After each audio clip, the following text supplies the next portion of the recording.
Nii, tervist. Täna siis räägin, mis siin karbi sees oli. Et mul on tegelikult see välja võetud juba siit kõik. Et seda ma ei hakka näitama, kuidas see välja käisid. Aga vaatame, mis sellega teha saab siis ja mille jaoks see üldse on. Nii, siin karbi sees oli siis selline lisakell. Et siin on numbrid peal. 11 kuni, ma ei tea, 17 peaaegu. Et see näitab küttesegu mootori.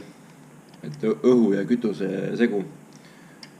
Ütleme normaaltingimustel kruiisides võiks olla see 14,5–15. Et see on täiesti normaalne.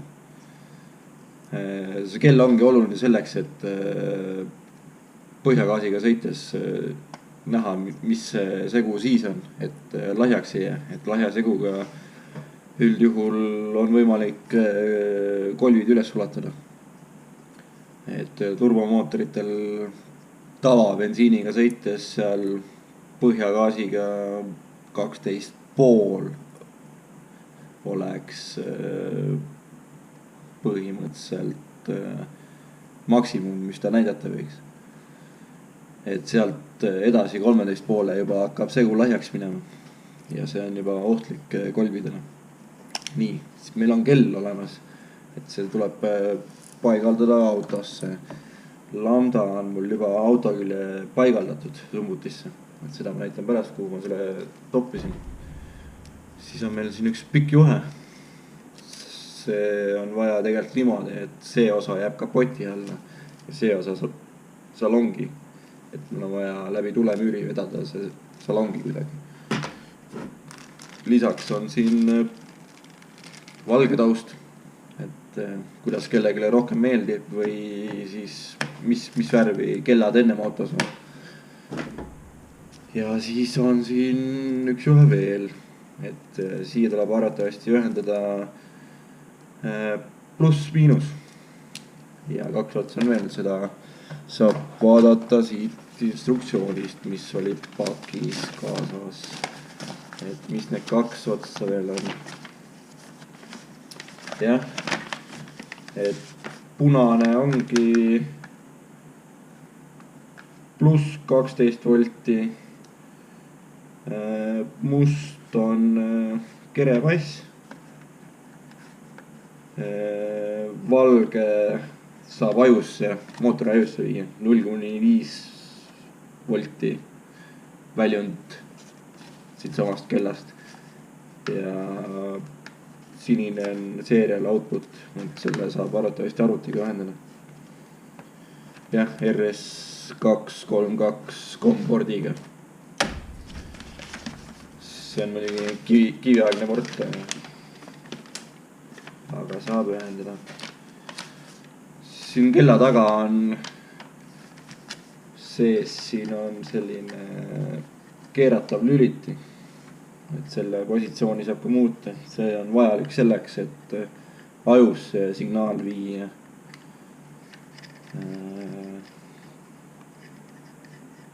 Et mis signaali ta täpselt ajusse saadab. Aga ütleme, et kui tavalanda on küljes, siis ei pea seda ühendama mootori ajuga.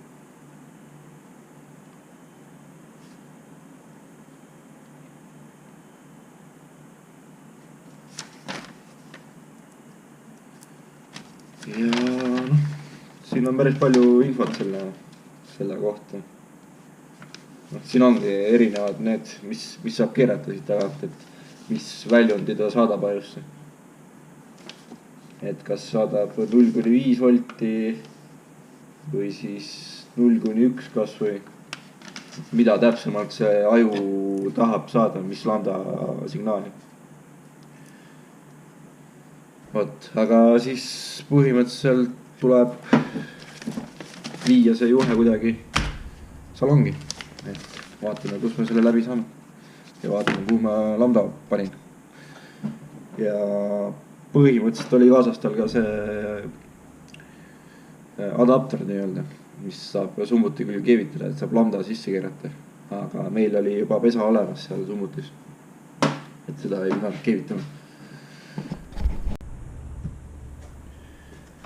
nii, lambda on mul paigaldatud siis see whiteband lambda, et see on siin summutis, see on tehase oma ja see on siis see whiteband ja nüüd siis tuleb kuskilt see juhe ajada salongi, et siit pultrast lähevad, tea kas maja on siit või noh, siin on ka üks punn, võib-olla lähevad siit sisse, aga seda vaatame siis. nii, whiteband on siis küljes, et see lambda on mul siin vaja kinnitada veel juhtmed ilusti. Selle luti võtsin ära siit, puurisin augu läbi ja lükkasin juhtme läbi sealt. nii, ja siis taas tuli sealt pedaalide juurest läbi kuskilt. Vedasin siia, siin ühendasin ära, see on üks lahtine pistik, siia tuleb, see ei lähe kuskile, et siia tuleb täpselt süütevool peale. Võtsin siit voolu, massi, vedasin siia üles, et siia tuleb veel see jalg, et see peaks jõudma mul mingi aeg ja siis saab siit alt kokku panna ja saab siit ka ilusti ära kinnitada selle, aga vaatame siis, kuidas see töötab ka.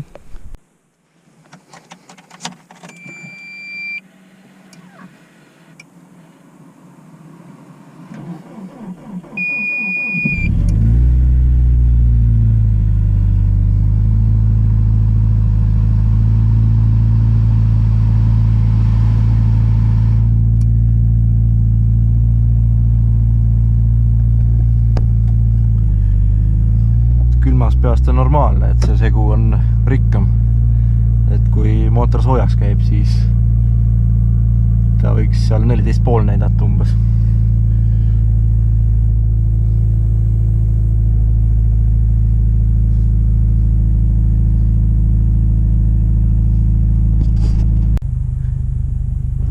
selline on siis näid sooja mootoriga, et kui gaasi anda, siis läheb rikkamaks ja lahti lasta läheb segu lahjemaks, et mingi hetk tõmbab üldse kütuse maha, et siis ta ei näitagi, näitab kreipsi ainult. aga nii lihtne see whitebandi paigaldus oligi siis.